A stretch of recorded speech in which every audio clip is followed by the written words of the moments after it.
I also downloaded the latest beta version of Bitwig, and it comes with a module called Filter Plus. And yeah, as you all know me, I am a huge fan of key tracking filters. So I was wondering, how can I key track this thing? And I asked that in the Bitwig Discord, in the unofficial Bitwig Discord, and there I was told I should take this parameter and type in a-1 for some reason. Then I should take the I think it was the relative key track thing. Yeah, dial it in on exactly 64 notes, and the spread range also on 64, and the root key must be aligned with the note. I have no idea why, like, this is not very intuitive to me, but it does work.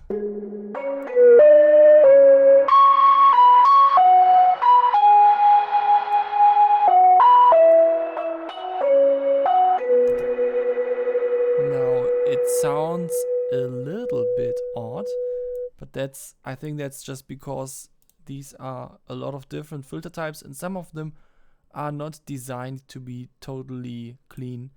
Maybe the comp filter is.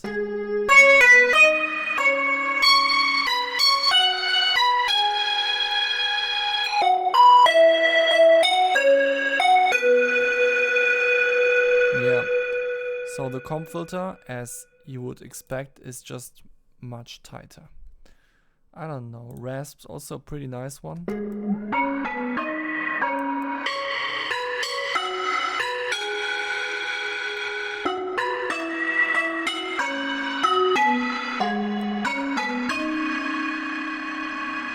I think this is one of my favorite filters so far because it sounds so breathy.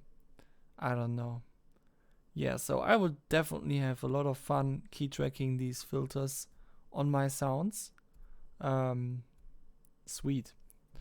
Okay, I just wanted to share this information with you, just in case you also want to key track your filter instances in Bitwig. In that case, you can now do that.